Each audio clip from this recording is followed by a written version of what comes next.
Dalam Bapa, Putra, dan Kudus. Amin. Bapa di surga, kami ucap syukur dan terima kasih kami boleh menghayati hidup kami secara seimbang dalam menghadapi situasi-situasi zaman baru ini.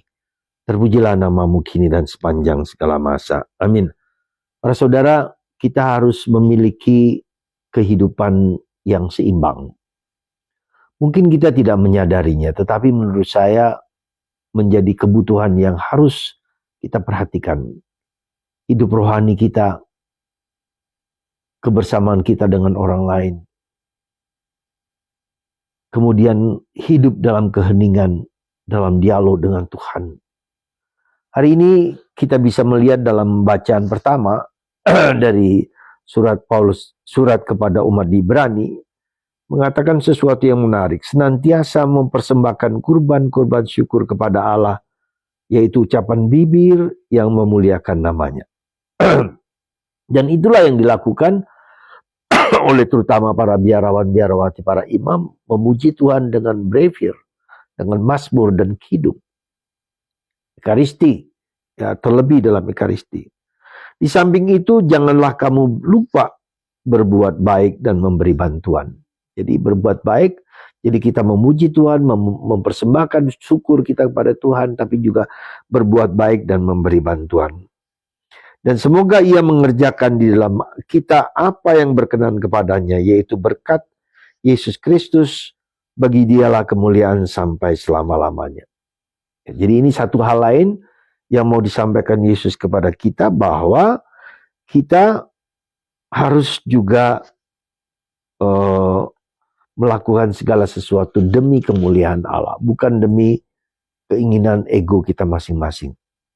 Kemudian dalam bacaan Injil hari ini, Yesus mengajak para rasul untuk berkumpul bersama, untuk sharing. Kita perlu sharing dengan teman-teman, dengan sekomunitas, dengan lingkungan, dengan paroki. Sharing, berbagi pengalaman dengan orang lain. Dan Yesus juga mengajak kita untuk apa? Diam dan hening, pergi ke tempat-tempat sunyi, supaya kita bisa merenungkan apa yang terbaik bagi kita. Ya. Itu juga, jadi dengan kata lain, lalu hati kita tergerak belas kasihan kepada orang-orang kecil.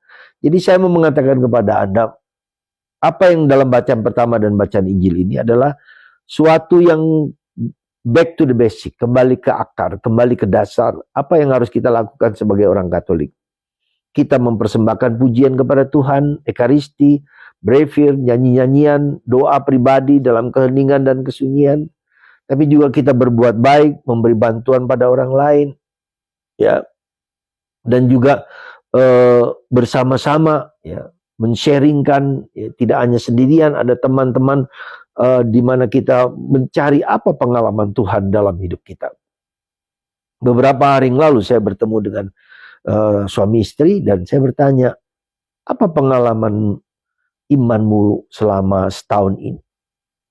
Lalu dia menyebut beberapa hal, ya, dalam pergulatan jalan jatuh dan bangun. Dia berusaha untuk mencari Tuhan, menemukan Tuhan. Saudara, itulah yang harus kita lakukan. Mengapa ini penting saya katakan demikian? Meskipun mungkin kita sudah menjalankannya. Ini penting karena kita berhadapan dengan realitas yang sama sekali baru, yang tak terduga dengan HP. Kita sibuk dengan HP, kita sibuk dengan mencari fitus-fitus, mencari scroll HP, apalagi dengan ChatGPT yang sekarang ini, atau dengan yang sekarang DeepSeek, ya, banyak hal. Perubahan teknologi informasi membuat kita semakin sibuk dengan diri kita sendiri. Kita semakin egois.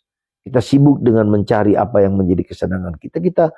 Pikiran kita sudah dimasuki oleh sesuatu framework yang membuat otak kita seolah-olah harus membuka HP dan mendapatkan penghiburan di sana.